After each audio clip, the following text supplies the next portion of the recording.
안녕하십니까. 암호화폐 정보를 전달해 드리는 닥터 비트맨입니다. 네, 목요일도 슬슬 마무리되고 있습니다. 어떻게 오늘 하루 잘 보내셨나요? 시장이 최근 다소 답답한 모습을 보이고 있습니다만 그럼에도 저녁이 되면 다시금 소폭 상승세를 보이고 있는데요. 오늘은 유독 리플 관련 상당히 많은 소식들이 나왔습니다. 이 갤럭시 디지털의 최고 경영자 마이크 노보그라치의 경우는 최근 인터뷰를 통해서 XRP와 그 커뮤니티에 대한 이 긍정적인 입장을 밝히게 되었는데요. 이 노보그라치는 과거 카르다노 에이다를 비판하던 자신의 발언을 틀렸음을 인정하면서 암호화폐 시장에 대한 시각이 변화했다라고 말하게 됩니다. 이 노보그라치의 경우는 나는 많은 생태계가 사라질 것이라고 생각했지만 그렇지 않았다. 지금은 다르게 보고 있다. 자유주의적 관점에서 보면 사람들이 XRP 아미의 일원이 되고 싶다면 그것은 그들의 선택이다라고 강조하게 됩니다. 이 과거 노보그라치의 경우는 리플사의 대규모 토큰 보유와 XRP의 제한적인 사용 사례에 대한 우려를 제기한 바 있는데 그러나 부정적인 입장에서 벗어나 현재는 강한 결속력을 인정하는 태도를 보이게 됩니다.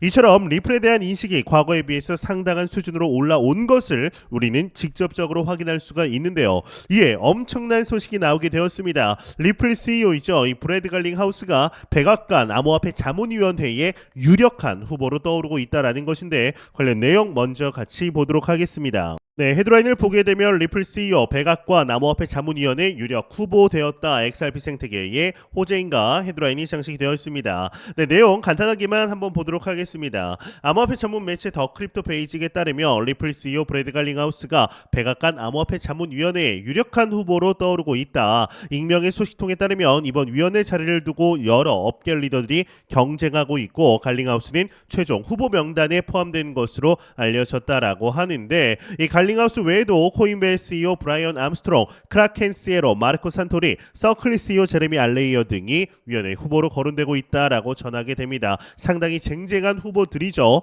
이 백악관 측은 이번 위원회 선정을 오직 전문성과 경험을 기반으로 진행할 계획인데 또한 해당 위원회는 암호화폐 및 인공지능 정책을 담당하는 데이비드 섹스가 이끄는 백악관 자문팀과 협력해 국가 전략적 암호화폐 준비금을 구축하는 역할도 수행할 것으로 보인다. 이 갈링하우스의 위원회 합류 가능성이 높아지자 업계 반응도 뜨겁다 이야기를 하고 있습니다. 네, 디지털 이 자산을 이번에 신설되는 이 백악관 암호화폐 자문위원회는 미국 역사상 최초로 행정부 차원에서 가상자산을 전담하는 기구입니다. 이는 그동안 부처마다 산발적으로 다뤄지던 암호화폐 이슈를 최고 정책 의제로 끌어올리겠다라는 의지를 보여주는 건데요. 이 실제로 트럼프 당선인은 암호화폐의 위상을 다른 핵심 정책과 동등한 수준으로 격상시키는 행정명령을 준비하면서 미국을 가상자산의 중심지로 만들겠다라고 공언해 왔습니다. 이 암호화폐 자문위원회는 재무부와 증권거래위원회, SEC 등 주요 규제 기관들이 참여해서 디지털 자산에 대한 통합된 규제 틀을 마련하는 역할을 할 것으로 알려졌습니다. 그동안 불확실하고 부처마다 엇갈리던 규제 환경에서 벗어나 일관되고 명확한 정책 방향을 수립하는 데 크게 기여할 수 있는 겁니다.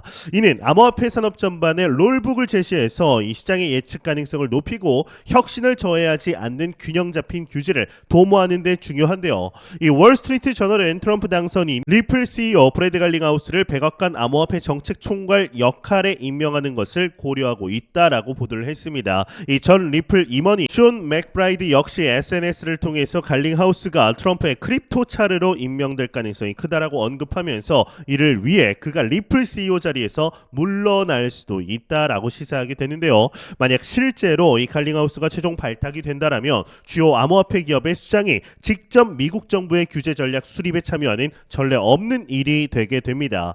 이는 행정부가 비트코인 이외의 알트코인과 블록체인 산업 전반의 가치를 인정한다라는 신호로 해석될 수가 있습니다.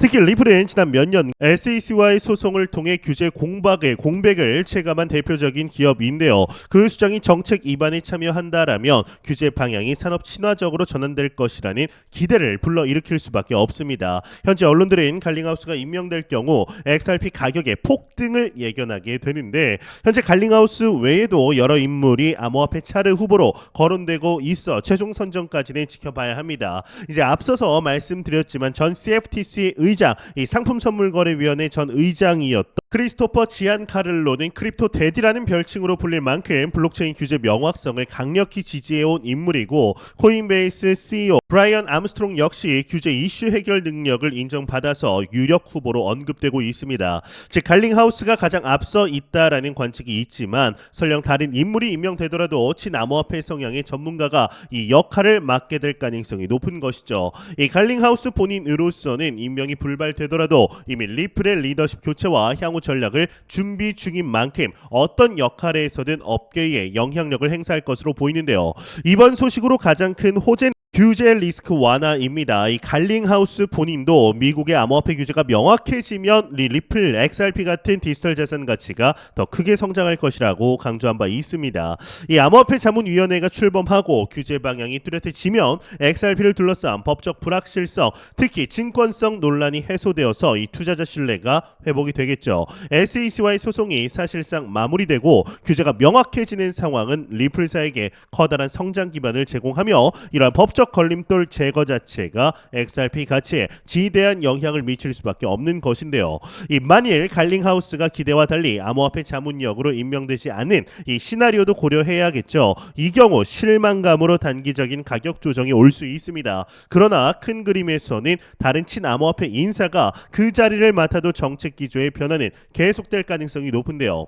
이 앞서 언급한 크리스토퍼 지안카를로 전 CFTC 의장이나 브라이언 암스트롱 등은 모두 규제 명확화를 지지하는 인물입니다. 따라서 설령 갈링하우스가 아니어도 업계의 우호적인 움직임 자체는 지속될 공산이 매우 큽니다. 한편 이 갈링하우스 본인은 리플 CEO로 남아서 기업 성장에 집중할 수 있고, 리플은 이 IPO 추진과 사업 다각화 등을 통해 탄탄한 펀더멘털을 구축 중이므로 XRP의 가치는 정책 호재가 아니더라도 기반이 강화되고 있다는 점을 기억해야 하는데요.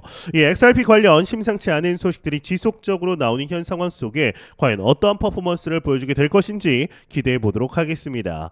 네, 제가 준비해온 소식은 여기까지입니다. 영상이 도움이 되셨다면 구독과 좋아요, 그리고 광고 한 편만 처음부터 끝까지 시청 부탁드립니다. 이 채널은 오직 광고 수익으로 운영이 되게 됩니다. 과연 오늘 밤 자고 일어나서 10만 달러를 넘어 있을지 상당히 기대가 되는 저녁이다, 밤이다 라고 볼 수가 있는데요. 항상 영상 시청해 주시는 시청자분들, 구독자분들 너무나 감사드립니다. 오늘 남은 시간 잘 마무리하시길 바라면서 저는 더욱 도움이 되는 영상으로 찾아뵙도록 하겠습니다. 지금까지 닥터 비트맨이었습니다. 감사합니다.